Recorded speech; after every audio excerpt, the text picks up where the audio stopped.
ಸಾರಿಗೆ ಇಲಾಖೆ ಬಗ್ಗೆ ಬಹಳಷ್ಟು ಆಸೆ ಆಕಾಂಕ್ಷೆ ಜನಸಾಮಾನ್ಯರಿಗೆ ಇರ್ತವೆ.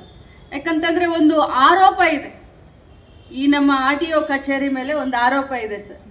ಏನು ಅಂತಂದರೆ ಸ್ವಲ್ಪ ಮಧ್ಯವರ್ತಿಗಳು ಜಾಸ್ತಿ ಇದನ್ನು ಮಾಡ್ತಾರೆ ಅಂತ ಇದೆ. ಬಟ್ ನಾನು ಮಧ್ಯವರ್ತಿಗಳಿಗೆ ಏನು ಅನ್ನಲಿಕ್ಕೆ ಹೋಗೋದಿಲ್ಲ. ಆದರೆ ಸಾರ್ವಜನಿಕರಿಗೆ ತ್ವರಿತವಾಗಿ ಸ್ಪಂದಿಸುವಂಥ ಕೆಲಸ ನಮ್ಮ ಸಿಬ್ಬಂದಿಗಳಿಂದ ಆಗಲಿ ಅನ್ನುವಂಥ ಮಾತನ್ನು ನಾನು ಹೇಳಲಿಕ್ಕೆ ಬಯಸ್ತೇನೆ.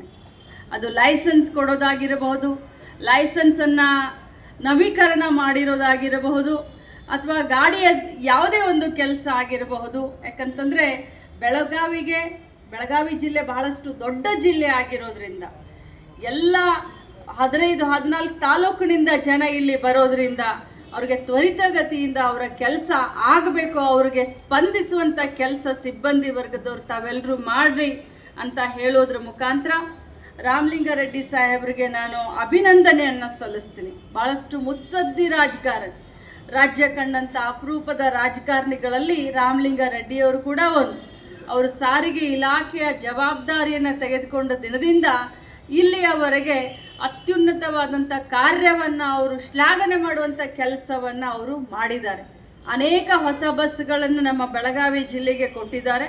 ಆದರೆ ಸರ್, ನಮ್ಮ ಜಿಲ್ಲೆ ಬಹಳಷ್ಟು ದೊಡ್ಡ ಜಿಲ್ಲೆ. ಬೆಂಗಳೂರನ್ನ ಬಿಟ್ಟರೆ ಬೆಳಗಾವಿನೇ ರಾಜ್ಯದಲ್ಲಿ ಅತಿ ದೊಡ್ಡ ಜಿಲ್ಲೆ ಆಗಿರೋದ್ರಿಂದ ನಮಗೆ ಬಸ್ಸುಗಳು ಬಹಳಷ್ಟು ಬೇಕು. ಯಾಕಂದರೆ ಪ್ರತಿ ವರ್ಷ ಬಸ್ಸುಗಳನ್ನು ನಾವು ಗುಜರಿಗೆ ಹಾಕ್ತೀವಿ, ಹಳೆ ಬಸ್ಸುಗಳನ್ನು ನಾವು ಗುಜರಿಗೆ ಹಾಕ್ತೀವಿ. ಅದೇ ರೀತಿ ಹೊಸ ಬಸ್ಸುಗಳು ಕೂಡ ನಮಗೆ ಬೇಕಾಗುತ್ತೆ.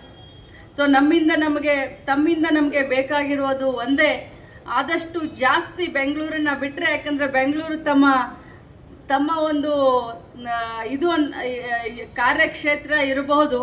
ಆದರೆ ಬೆಳಗಾವಿ ಕೂಡ ಸುವರ್ಣಸೌಧನೂ ಆಗಿದೆ, 2ನೇ ರಾಜಧಾನಿ ಅನ್ನುವಂಥ ಒಂದು ಬಿರುದನ್ನು ಕೂಡ ಪಡೆದಿದೆ.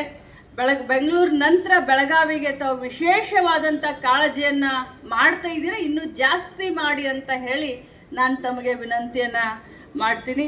ಅದರ ಜೊತೆಯಲ್ಲಿ ಬಂದಂಥ ಎಲ್ಲ ಸಾರ್ವಜನಿಕರಿಗೆ ಇಷ್ಟೇ ಹೇಳಲಿಕ್ಕೆ ಬಯಸ್ತೇನೆ, ಈ ಕಚೇರಿಯನ್ನು ಸಿಬ್ಬಂದಿಗಳ ಜೊತೆಗೆ ಸಾರ್ವಜನಿಕರಿಗೆ ಅನುಕೂಲ ಆಗಲಿ ಅಂತ ಹೇಳಿ ನಾವು ಮಾಡಿರೋದು, ತ್ವರಿತ ಗತಿಯಲ್ಲಿ ಕೆಲಸಗಳು ಆಗಲಿ ಅಂತ ಹೇಳಿ. ಯಾಕಂತಂದರೆ ಇತ್ತೀಚಿನ ಬೆಳೀತಾ ಇರುವಂಥ ಯುಗದಲ್ಲಿ ಆನ್ಲೈನ್ ಮುಖಾಂತರನೇ ಬಹಳಷ್ಟು ಕೆಲಸ ಕಾರ್ಯಗಳಾಗ್ತವೆ. ಸಿಬ್ಬಂದಿಗಳಿಗೆ ಕೂತ್ಕೊಳ್ಳಿಕ್ಕಾಗಿರ್ಬೋದು, ಸಾರ್ವಜನಿಕರಿಗೆ ಬಂದು ಕೂತ್ಕೊಳ್ಳಿಕ್ಕೆ, ತಮ್ಮ ಕೆಲಸ ತಮ್ಮ ಕಷ್ಟಗಳನ್ನು ಹಂಚ್ಕೊಳ್ಳಿಕ್ಕೆ ಒಂದು ಸುಸಜ್ಜಿತವಾದಂಥ ಒಂದು ಬಿಲ್ಡಿಂಗನ್ನು ಕಟ್ಟಿ ಇವತ್ತು ನಾವು ಲೋಕಾರ್ಪಣೆ ಮಾಡಿದ್ದೀವಿ.